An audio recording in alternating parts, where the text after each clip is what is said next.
ওং সর্বমঙ্গলমঙ্গলে শিবে সর্বার্থ সাধিকে শরণ্যে ত্র্যম্বকে গৌরী নারায়ণী নমস্তুতে।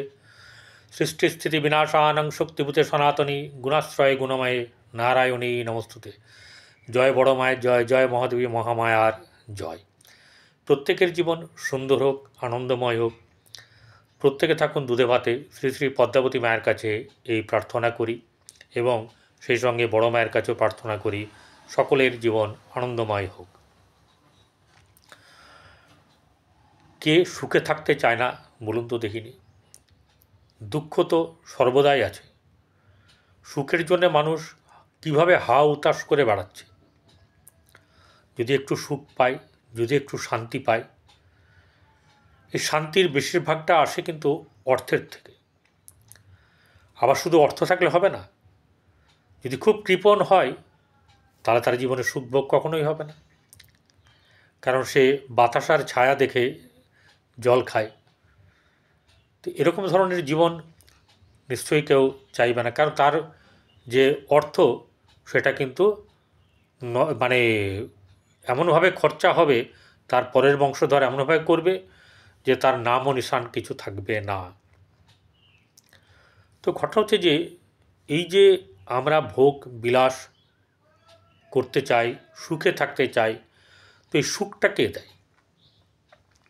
সুখ হচ্ছে গিয়ে আমাদের চন্দ্র, মন, কল্পনা। এটা পেলে ভালো, যদি মনে করি যে এটা পেতেই হবে, যতক্ষণ না পাবো ততক্ষণ মন খারাপ। যখনই পেয়ে গেলাম তখনই আবার মনে হচ্ছে আনন্দ। এই পাওয়া না পাওয়ার কন্ট্রোলটা যদি আমরা মনের থেকে করতে পারি যে না ওটা না হলেও আমার চলবে, এই ব্যাপারগুলো কিন্তু হচ্ছে গিয়ে যেটা বলে সংযম। কিন্তু যে আসল গ্রহ নিয়ে আজকের খেলা, যে খেলা অলরেডি শুরু হয়ে গেছে 28 তারিখ থেকে, জানুয়ারির মাসের 28 তারিখ থেকে, সেই খেলা অব্যাহত থাকবে এখনও অনেক দিন ধরে।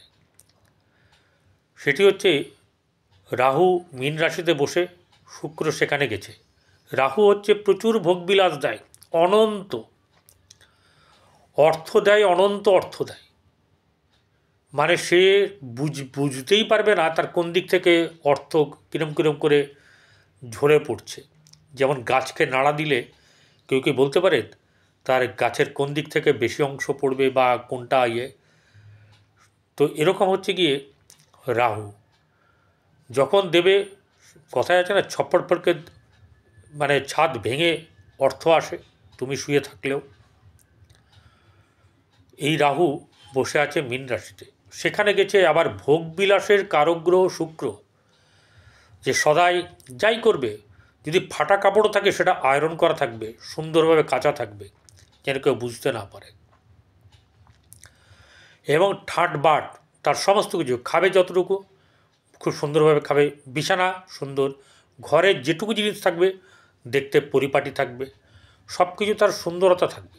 কিন্তু রাহুর মধ্যে সুন্দরতা থাকবে না। অঢেল জিনিস যদি একটা ঘরে চলে আসে, ঠিক আছে, ধরুন মানে আপনার যে আলমারি, তাতে আয়না ফিট করা, আপনার আয়না আবার একটা জায়গায় টাঙানো, আবার বিছানার সঙ্গে আয়না রেখেছেন, আবার ড্রেসিং টেবিল রেখেছেন। তো এই হচ্ছে কি, এটা কি কোনো সাজানো গোছানো ভোগ করা বোঝায়? দুর্ভোগ। তাহলে রাহু আমাদের কি করায়? রাহুর অতিরিক্ত কোনো কিছু জিনিস কিন্তু ভালো না। শুক্র হচ্ছে সুন্দর পরিপাটি করে ভোগ করায় প্রতিটি জিনিস। সে কারোর সঙ্গে সম্পর্কের ক্ষেত্রে বলুন, কোনো জিনিস খাওয়া বলুন, কোনো কিছু কেনা বলুন, প্রত্যেকটি জিনিসের মধ্যে শুক্রের একটা সৌন্দর্যতা থাকবে। রাহুর কিন্তু এসব থাকবে না। এটা নাও, ওটা নাও, সেটা নাও, সব কিছু সে নিতে চায়, সবই আমার। কিন্তু শুক্র কী করে? বেছে বেছে জিনিস তোলে। অর্থাৎ ধরুন একসঙ্গে গাদা পেন, গাদা শাড়ি নামানো হলো, তাকে কিনতে হবে, সে একটি পছন্দ করবে আর বাদবাকিগুলো ঘাঁটবে না, সে যখন সে পেয়ে যাবে। এই যেমন ধরুন বৃষরাশির যে শুক্র, তার যে আপনার ষাঁড়কে দেখানো হয়েছে প্রতীক হিসাবে, সেই ষাঁড়ের কী করে? বাজারে ঢুকবে, এখানে ওখানে সবজিতে মুখ দেবে না, যেটি তার পছন্দ সেই জিনিসটাতে কি করবে, মুখ দেবে, সেটা নিয়েই সে বেরিয়ে চলে যাবে। আর কোনো জিনিস ভালো লাগুক না লাগুক তার কোনো যায় আসে না, পাত্তাই দেয় না। এই হচ্ছে গিয়ে শুক্র। এহেন শুক্র এবং রাহু দুজনে একত্র বসে মীন রাশিতে, রাহু মীন রাশিতে আছে, সেটি কিন্তু খারাপ, কারণ বৃহস্পতির ঘরে বসে আছে। শুক্র গিয়ে, শুক্রের সঙ্গে বৃহস্পতির সঙ্গে সম্পর্ক ভালো না, কিন্তু শুক্র ওইখানে গিয়েই ওই মীন রাশিতে গিয়ে কিন্তু তুঙ্গ বা উচ্চস্থ হয়। তো এই উচ্চস্থ এবং রাহু দুটোই মিলিয়ে এই 12টা রাশির কে কে ভোগবিলাসের কারক হবে বা কার গচ্ছাও যেতে পারে, অর্থাৎ ভোগবিলাস চূর্ণ বিচূর্ণ হয়ে যাওয়ার সম্ভাবনা থাকবে। চলুন মেষ রাশির খুব অল্প কথাতে শুধু এই কথাটাই বলবো, কিন্তু যেটা রাহু এবং শুক্রকে নিয়ে। মেষ রাশির দ্বাদশে রাহু এবং শুক্র। তো দ্বাদশ হচ্ছে ব্যয়স্থান, দ্বিতীয় পতি দ্বাদশে, অর্থাৎ আয়পতি বা ধনপতি যদি ব্যয়ে থাকে তাহলে কী হয়, ধনের হানি হয়। তাহলে এখানে ধনের হানির জন্যে সে কী করবে, সে তার সম্পদকে কেনার চেষ্টা করবে বা তার প্রয়োজনীয় জিনিসগুলোকে সে কেনার চেষ্টা করবে, এবং তার জন্যে প্রচুর ব্যয় হবে, অর্থ তার কাছে থাকবে না। তার কিন্তু বিলাসবহুল জীবন যাপন যতটা সুখভোগের হওয়ার কথা ততটা সুখভোগ সে করতে পারবে না, প্রয়োজনীয় জিনিসগুলো তার কেনা হবে, এটা কিন্তু একটা প্লাস পয়েন্ট। তেমনি বৃহস্পতির বৃষরাশির প্লাস পয়েন্ট কি, বৃষরাশির হচ্ছে গিয়ে জায়গাটা একাদশ ঘর। এই একাদশ ঘর হচ্ছে সাফল্যের ঘর, আয়ের ঘর, এখানে আপনার লিকুইড মানি। তাহলে এখানে এই বৃষরাশির ক্ষেত্রে যাতে জন্মকুণ্ডলী ভালো আছে, জন্মকুণ্ডলী যদি রাহু শুক্র এরা যদি খারাপ অবস্থায় থাকে তাহলে কিন্তু হবে না। আর একটা কথা, আমি গোচর বিচার করছি, কারোর জন্মকুণ্ডলী বিচার করছি না, আপনার করছি না আর কারোর, ঠিক আছে। এই ব্যাপারটা যাদের যদি আমাকে দেখাবার প্রয়োজন মনে হবে 8906781462 এই নাম্বারে যোগাযোগ করবেন, এবং আপনারা ভালো লাগলে সাবস্ক্রাইব করবেন, পাশে থাকা বেল আইকনে ক্লিক করবেন এবং অল বটমে অবশ্যই করে প্রেস করবেন। ভালো লাগলে লাইক করবেন, নাহলে করবেন না। তাহলে এই বৃষরাশি কিন্তু ভোগ কাকে করতে বলে বা কে করতে পারে, বর্তমান সময়ে বৃষরাশির ক্ষেত্রে এটা একটা চরম সময় চলছে। কিন্তু একটা কথা, ওই যে বললাম, আমাকে লিখবেন অনেকে, আমার তো কই ভালো হচ্ছে না, গাঁজাখুরি কথাবার্তা। আরে আপনার জন্মকুণ্ডলী বিচার করছি না, বর্তমান সময়ে শুক্র রাহু গোচরে কি ফল দিতে পারে কোন কোন রাশির ক্ষেত্রে সেটাই বলছি। আপনার রাশিচক্রের জন্মকুণ্ডলীতে গ্রহচক্র মহাদশান্তরদশা ভালো থাকলে আপনিও পাবেন, বঞ্চিত হবেন না, কারণ এটা আমি তো দিচ্ছি না, আপনার ফল আপনার প্রাপ্য। মিথুন রাশি, মিথুন রাশির ক্ষেত্রে দশম ভাব, তাহলে এখানে সে বিলাসবহুল বা এরকম ধরনের আরামপ্রদ জায়গাতে তার কর্ম পাওয়ার যোগ থাকবে, ঠিক আছে।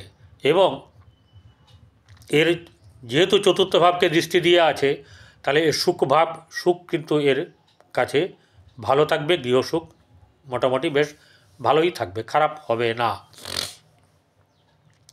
কর্কট রাশি, কর্কট রাশির ক্ষেত্রে অষ্টম জায়গা, কর্কট রাশির অষ্টম জায়গা হলেও কর্কট রাশির ক্ষেত্রে খুব বিলাসবহুল কিছু না হলেও অনেক দিক থেকে শান্তি পাবে, ঠিক আছে। রাহু শুক্র আছে, এখানে কেউ করবেন না, কারণ শুক্র হচ্ছে মৃত সঞ্জীবনীর কারক গ্রহ,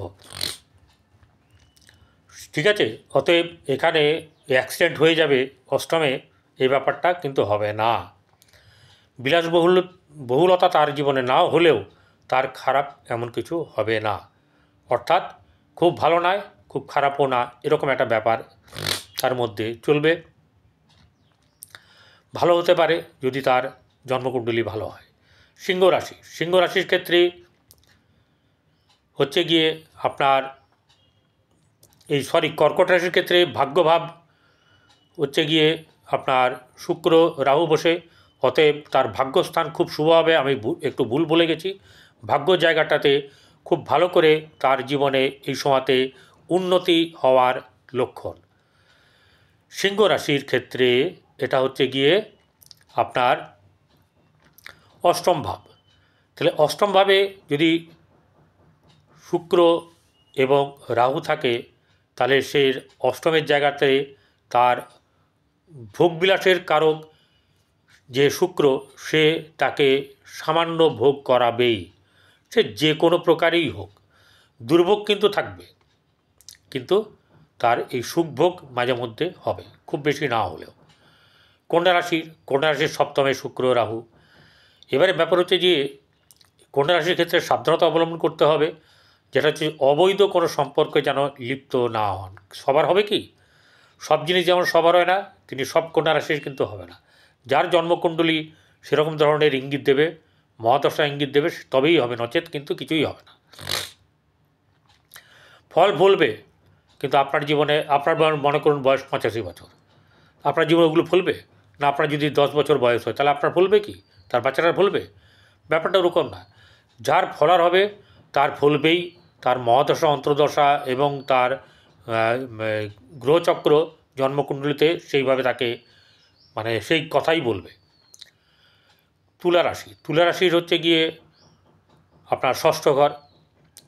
তুলা রাশির ষষ্ঠ ঘরে যদি শুক্র থাকে রাশিপতি, তাহলে এখানে একটা ব্যাপার হচ্ছে গিয়ে তাকে প্রতিষ্ঠার জায়গাতে কোনো না কোনোভাবে নিয়ে যাবে এবং ভালো জায়গাতে প্রতিষ্ঠার জায়গা করে দেওয়ার মতন একটা ব্যাপার ঘটবে। কিন্তু একটা ব্যাপার হচ্ছে যে তার শারীরিক দিক থেকে তাকে সচেতন থাকার দরকার আছে। এবং আর একটা ব্যাপার হচ্ছে যে খারাপ এরম কিছু হবে এরম ব্যাপারটা নয়, শরীরকে একটুখানি নজর দিতে হবে। ভোগবিলাসের পেছনে ব্যয়ও কিন্তু হবে।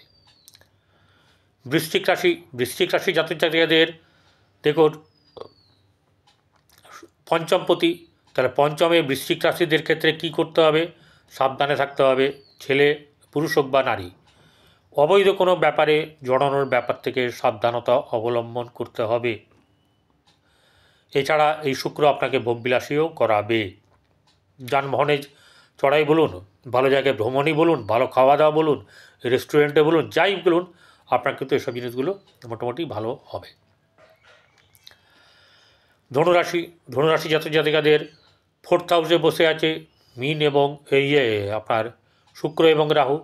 তাহলে 4th হাউসের আপনার ভোগবিলাসের ব্যাপার আপনাদের ঘরে শুভ অনুষ্ঠানের মাধ্যম দিয়ে হোক, যে কোনোভাবে এরকম চলবে।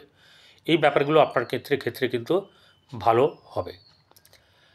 মকর রাশি জাতক জাতিকাদের ক্ষেত্রে তৃতীয় বসে আছে, তৃতীয় ভাই বোনের সঙ্গে সম্পর্কের ব্যাপারে কিছু উন্নতি হবে এবং তাদের সঙ্গে সম্পর্কের কিছু শুভ ইঙ্গিত তারা আপনার পাবেন জীবনে, এবং সেটা ভালোর দিকেই যাবে। কুম্ভ রাশির ক্ষেত্রে দ্বিতীয়ভাবে শুক্র এবং রাহু তুঙ্গ হয়ে আছে। তাহলে এই শুক্র হচ্ছে গিয়ে কুম্ভ রাশির ক্ষেত্রে রাজ্যকারক এবং তুঙ্গ হয়ে আছে।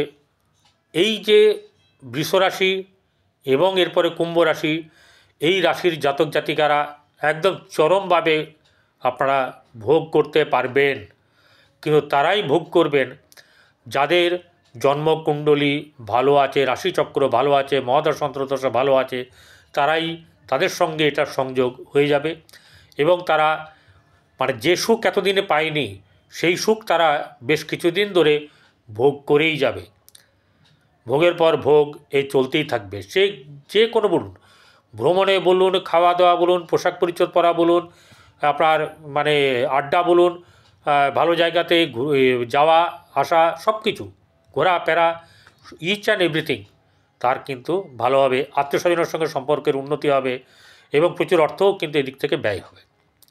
চলে আসবো মীন রাশিতে রাহু এবং শুক্র বসে আছে। এখন কিন্তু মীন রাশির পক্ষেও কিন্তু শুভ, মীন রাশির পক্ষেও কিন্তু কিছু শুভ। মীন রাশির শুক্র হচ্ছে গিয়ে আপনার তৃতীয়পতি আর হচ্ছে গিয়ে অষ্টমপতি, কিন্তু তাতেও যে খারাপ হয়ে যাবে এরকম ব্যাপারটা নয়। আফটার অল কারোরই খারাপ হবে না, হয়তো কম সুখ, হয়তো সামান্য সুখ, হয়তো বড় মাছ খেতে পারেনি, হয়তো কারো কপালে ছোটো মাছ একদিন হলেও, সপ্তাহে একদিন হলেও জুটবে, যেটা আগে জুটছিল না। মানে এরকম ধরনের ব্যাপারগুলো আমি বলতে চাইছি যে কিছু কিছু করে মাঝে মাঝে সুখভোগ আপনার হবে এবং হবেই হবে। একটাই কথা, অবৈধ কোনো দিকে এগোলে আপনার জীবনের সর্বনাশ আপনি নিজেই ডেকে আনবেন। এটা আপনাকে বলে রাখলাম, সেদিক থেকে সাবধানে থাকবেন, ভালো থাকবেন, নমস্কার।